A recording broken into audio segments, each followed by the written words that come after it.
Welcome to this video where we are going to discuss uh, how to incorporate taxation in our investment decision.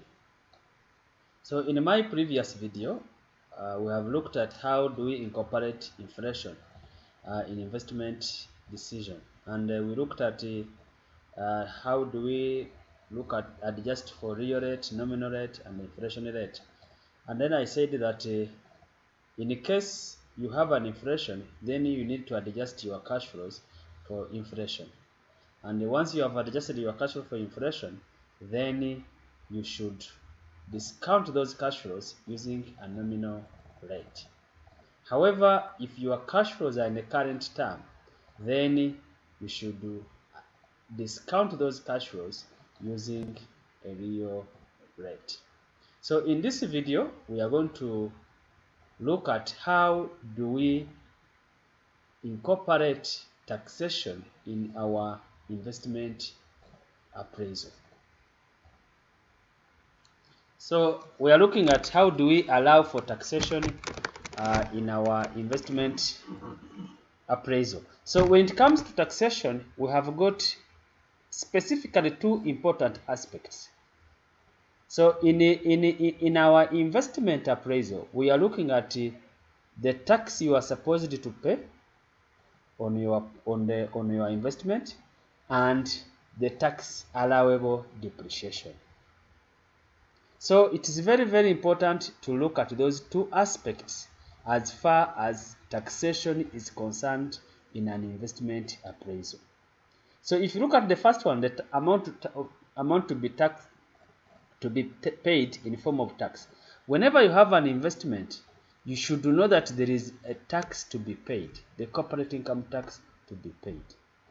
So when you have a profit, then you should reduce the tax that you should pay. However, the important thing here that you should be very careful is the timing of this tax. When I say paid, supposed to pay the tax, are you paying in area or you are paying in advance? That's why you should be very careful when you are attempting questions that involve tax. You need to be very specific when the tax is paid. So once you know when the tax is paid, then you should adjust the tax from your profit. So another important aspect of taxation is the tax allowable depreciation. Sometimes we call it a tax saving. So we know that depreciation is an allowable expense for tax. So because depreciation is an allowable expense for tax, then it reduces the amount of tax that someone was supposed to pay, because it's going to increase your expense. So it means if you depreciate tax, so that expense you pay for, if you depreciate your asset, that expense of depreciation has got a certain percentage of tax that you are going to save, because it would have been an income. And if it was an income, it would have been taxed at 30%. So the 30% of the depreciation then is considered as a tax saving. Like I have said in my previous slide, that you need to be very careful with the timing of the tax. When are you paying the tax? Because even this tax allowable depreciation, or what we call the tax saving, will be affected by the timing. If you are paying in advance or if you are paying in area, it means your tax saving will be in another year. So it's going to be corresponding to the period of payment and the period of your saving. So let's look at this simple illustration, which is assuming the company invested in a machine at a cost of 100,000 USD in a project with a useful life, that the project has got a useful life for 5 years. After 5 years, the machine will be disposed of at 200 USD. So meaning this is our residual value. This is the cost of the machine. This is our residual value, and the project is 5 years. So the tax rate is 30%. This is our tax rate. and we are depreciating on rate of 20% on reducing balance. So the asset you are depreciating on reducing balance. Then show the tax allowable depreciations, or what we call the tax saving. So let's look at this example and we see how do we compute a tax saving on our assets. So this is our cost from the question. This is our residual value. This is our tax rate, and this is the depreciation. So this is a normal calculation of depreciation that you know from your accounting courses. So this is our depreciation. Remember, our depreciation is 20%, and we are calculating it on reducing the balance. So in the first year, we are calculating it on cost, which will be this amount, that is 20,000, and your accumulated will be 20. So the net book value, we are getting cost minus accumulated depreciation, you get the net book value. Second year, you are calculating the depreciation on the net book value, which gives us 20% of this. It gives us this figure, 16,000. So 16,000 accumulated will be this plus this, you get 36,000. Then the net book value, still you are having 100,000 minus 36, you get 64. Third year, we are calculating on this, which becomes 12,800. So accumulation is this 12,800 plus 36, you have this. So book value, we have our 100,000 minus this, you have this. In the fourth year, we are calculating on this, our depreciation, 20% here, we get this. And then accumulated, we are having this plus this, we have this. Then our book value will be 100 minus this. Now at the end of the period, the asset is going to be sold at 20,000. So because it is going to be sold at 20,000, we don't calculate, because at the end of the year, we are not going to depreciate the asset because it's going to be sold. So in this case, we need to determine what we call a balancing allowance or a balancing charge. Now, when we are calculating, we look at what is our net book value at year 4. So our net book value at year 4 is 40,960, and the residual value is 20,000. So in this case, we see that the net book value is above the residual value. So because the net book value is above the residual value, then we are having a loss, which is going to be 40,960 minus 20, which is going to be 20,960. It's going to be a loss. So when you have a loss is also considered as an expense. So because you are considering the loss as an expense, meaning you are also having a tax saving on that loss. However, I want to emphasize this. If for example, here, let's say at this point we had 80. I'm just giving something. If we had 80,000 as our residual value, and our net book value is 40, in this case, you would have a gain. So when you have a gain, then you are recognizing an income here. So when you have an income, so here you do not have a tax saving, but you will have a tax to be paid. So you should be very careful with your last year, whether you are having a loss at the end of the period or you are having a gain at the end of the period. If it is a gain, you are recognizing a tax. But if it is a loss, then you are recognizing a tax saving, it comes from the expense that which is a loss on disposal. So that's what I wanted you to be very careful with that. Now, so after getting that, we can now compute our tax allowable depreciation, or what we call the tax saving. Remember, our tax rate is 30%, so we are getting this 30% times this depreciation. I'm saying we are getting the 30% tax, then times the depreciation. Then we get the tax saving. So that is how we can determine the tax allowable depreciation, or what we call the tax saving. So let's look at this example and we see how we can adjust it in our question. So a machine will cost 800,000 and last for 5 years, after which it will be sold 5%. So meaning the residual value of this machine will be 5% times its cost. And additional working capital, we are going to start to invest in working capital, will be required at the start of the first year. Production and sales from the machine will be 100,000 units per year.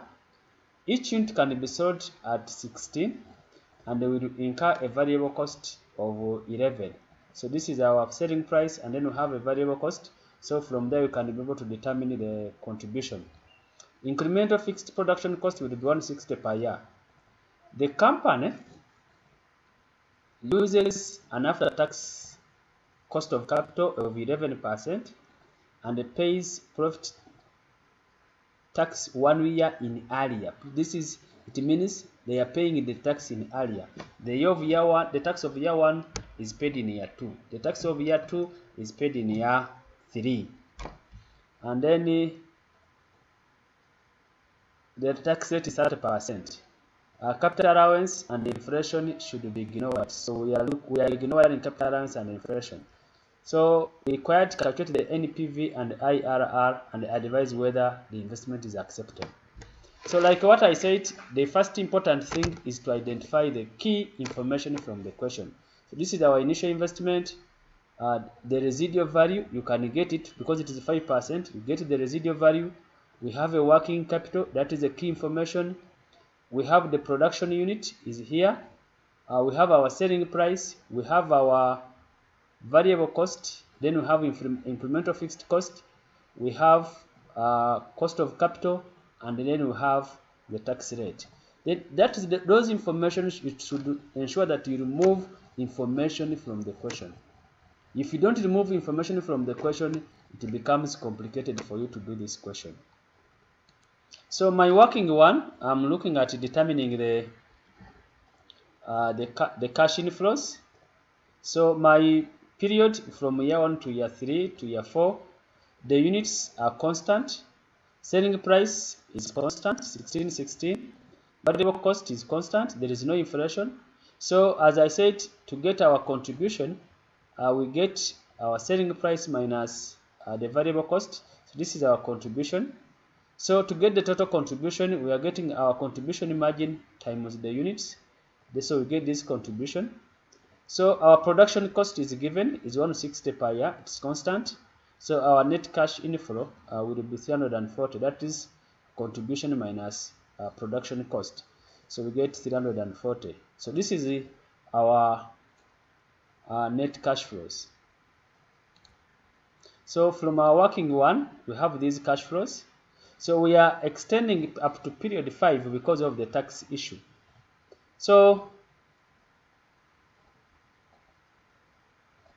our cash inflows, we have got calculated from our previous. Tax is paid in earlier, meaning the tax of year 1 is paid in year 2. The tax of year 2 is paid in year 3. So the last tax will be paid in year 6. Then after cash inflows, that is after removing the tax, we are getting this cash inflows minus tax. Then we get after cash inflows. Then we have a scrap value, or we have a working capital. Remember what I said in our previous video, that working capital is considered as a cost when you are investing in, but when you finish the project, the working capital is recovered. It is similar to, so we also have the scrap value, which is at the end here, which is 40. Remember, it was 5% of our initial investment, and our initial investment was 800. So from there you can get our cash flows, which is as below. So our discount factor is 11%. So we can you read our table and we get this discount factor. Then from here we can get our NPV. So meaning our NPV will be the total net present value, or the total present value of the cash inflows, which is 993, minus our initial investment, which is 800, minus the working capital. So we are considering our working capital in period 0 because in order to start, you need to have invested in working capital. That's what the question was. So that is how you can handle this in case you have a tax. So our next example where we are incorporating tax, we have a machine bought at this period at 160, attracts 25% reducing balance, tax allowable depreciation. It was sold at 50,000 at the end of the year. So we have this our cash inflows. Tax is 30%. And the cost of capital is 14%. So in this case, when you are dealing with this question, the first thing is to get our tax allowable depreciation. You are going to depreciate your asset, then you calculate the tax allowable depreciation. So once you finish calculating the tax allowable depreciation, then you can do your cash flow analysis. So then after you have got your tax allowable depreciation, you can prepare to determine your cash inflows. This is our initial investment, and this is the residual value. So this is the capital allowance from the previous slides, which were the tax allowable depreciations. Then we have our earnings, which we are given in the question. The tax on earnings, remember we are paying in earlier. Tax of year 1 is year 2, tax of year 2 is year 3. Then we have our total cash inflows. Then we can use our discounting factor of 14%. Then you can determine our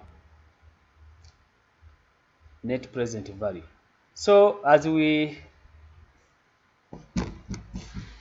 look at this,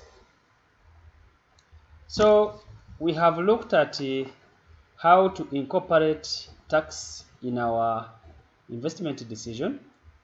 Specifically, I said that when we are talking about tax, you are looking at two major aspects: the tax you are supposed to pay on your from the profit, which you are going to calculate from the profit, and then another aspect is what we call the tax allowable depreciation or the tax saving. And when you are calculating the tax allowable depreciation, you calculate it on the depreciation charges. So you get your depreciation minus, depreciation times the tax rate, then you can get the tax allowable depreciation, or what we call the tax saving.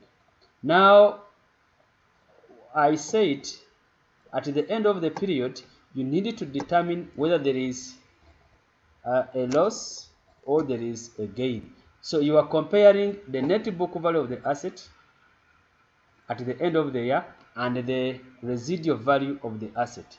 So if the residual value is above the net book value, then you are going to have a gain.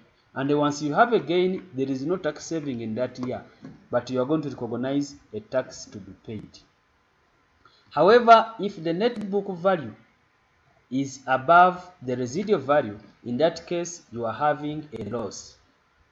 So if you have a loss, because a loss is an expense, then you are calculating a tax allowable depreciation in that period. So that is what we have looked at in this video. So in our next video, we are going to look at how do we incorporate risk and uncertainties in our investment appraisal. Please subscribe to continue watching my videos. Thank you.